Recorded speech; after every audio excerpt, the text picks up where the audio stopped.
So the Star Wars Legends expanded universe really has enriched, contributed, and added to the Star Wars movies. Specifically, today, speaking about Episode 1, The Phantom Menace. Um, Backtracking a little bit, 1991, I feel, with the exception of Splinter of Mind's Eye, Marvel Star Wars comics, and the Brian Daley Han Solo trilogy, among other publications, leaving that aside, 1991 kickstarted what the expanded universe is as we know what it is today with the Thrawn trilogy.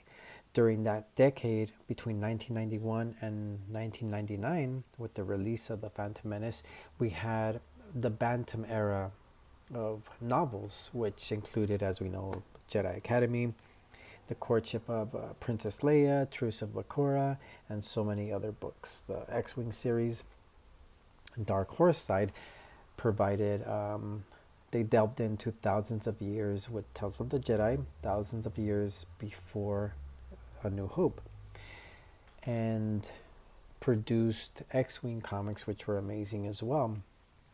So we had a lot of 90s, a lot of content in the 90s. On a personal note, I wasn't into Star Wars comics or novels until 1997 when I discovered that the expanded universe is what it is or what it was. I had no idea it existed. I stumbled upon it by accident, you can say, and never looked back. So I feel truly the point of this highlight and appreciation video is how the Star Wars expanded universe has contributed to the movies. So with the Phantom Menace, about December 1998, we received a comic titled, a new series titled simply Star Wars. The first storyline was called Prelude to Rebellion, which introduced character Ki-Adi-Mundi. And as we know, he appears in the prequel trilogy.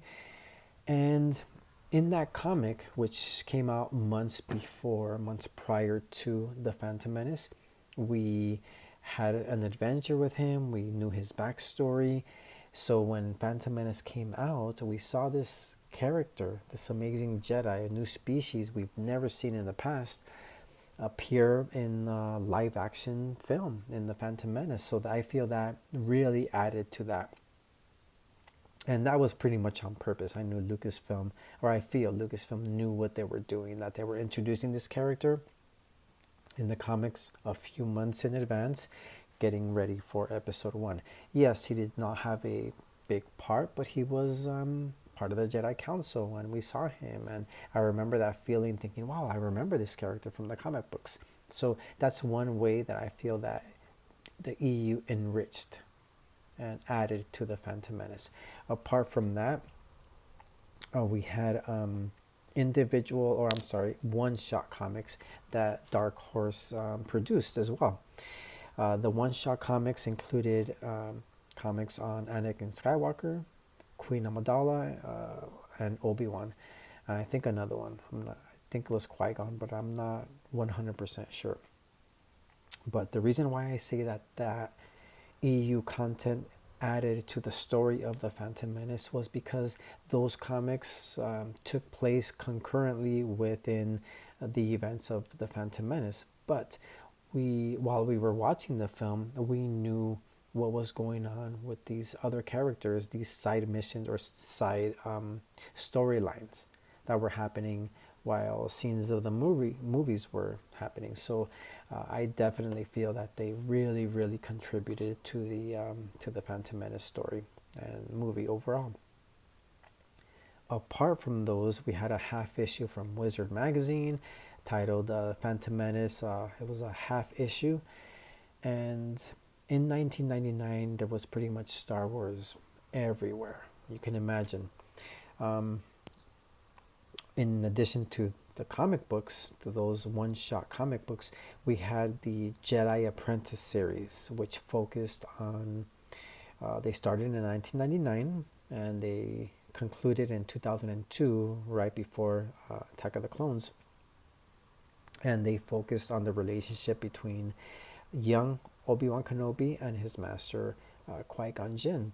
So the reason why I highlight this series is because it really added to the Phantom Menace lore. So if you read these 18 to 20 books and watch Phantom Menace, you have a different perspective. You feel for these characters even more because they went through a lot within these books, within these young adult novels. So when you see Qui-Gon Jinn's what happened to him, you feel for Obi-Wan and his reaction because you've read these books. So my point of all this is saying how much the EU really contributed to the Phantom Menace. I do remember that era very, very well. Backtracking a little bit, once again, the way we used to, as fans, receive information regarding the movies, the novels, what was upcoming, was not through Google because we didn't have that back then. It was through magazines, Star Wars Insider, Starlog, Wizard, and that's how we found out what we were expecting in fiction and movies. So I do remember reading, specifically getting excited over a column in Star Wars Insider called Rick McCallum's prequel update, which we saw from the beginning, the infancy stages of the Phantom Menace production. That was super exciting, and within time we started seeing, and he would update us every few months as the issues were being released. And we'd see production photos early on until the final stages and interviews with the cast, and that was extreme. That was amazing. That was exciting times for sure. So yeah, I did not get into the EU until 1997, but by 1997 I was already caught up with all the novels and all the comics and everything. So once 1999 came around and Phantom Menace was about to be released in May, they were pumping out books and comics, as I mentioned, and I was pretty much delving into all that. So I do, from experience, feel that the expanded universe really, really made an effort to give a lot to the fans, to be able to connect with the movie more, to appreciate side characters and side events that were happening concurrently to the events in the movie.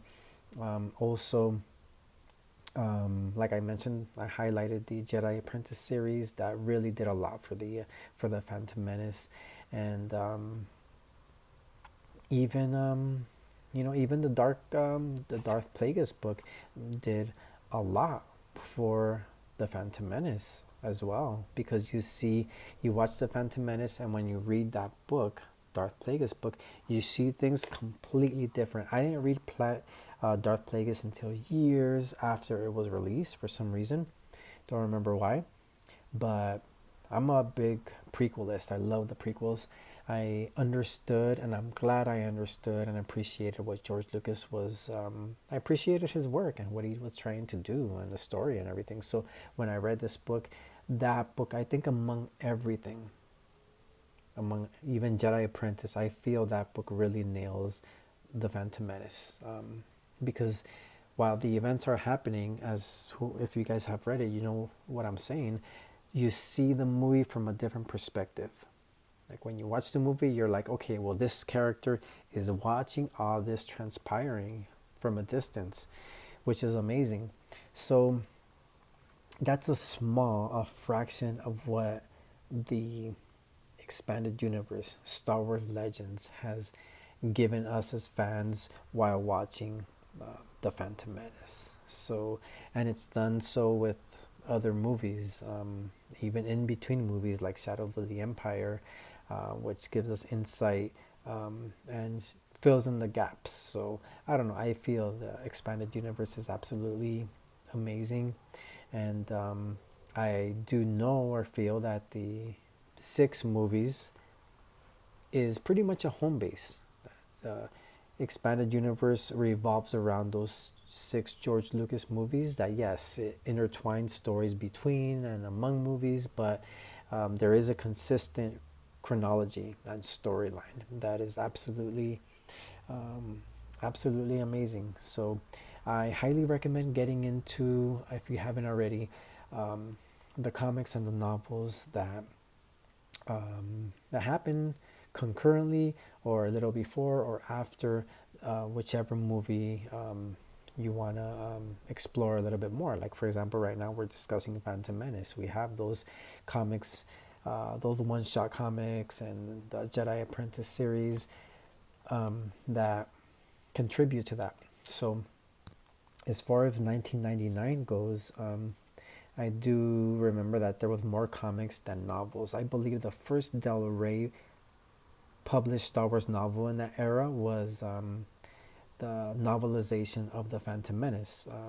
Before that, it was the Bantam era, but Del Rey produced the first, if I'm not mistaken, I believe that's what it was, the first novelization of the Phantom Menace. After that, they focused into the New Jedi Order. So my point is, there was a lot of Star Wars going on during that time. It was exciting times, super, super exciting times. I can just reminisce, excuse me, about the feelings I would get and the excitement and everything. So we had Phantom Menace, which we waited 14 years for, and then we had this new amazing space opera of New Jedi Order happening months after. So for years we had till up to 2014 we had a lot of amazing Legends content. So yeah, I like to highlight different ways that the expanded universe contributes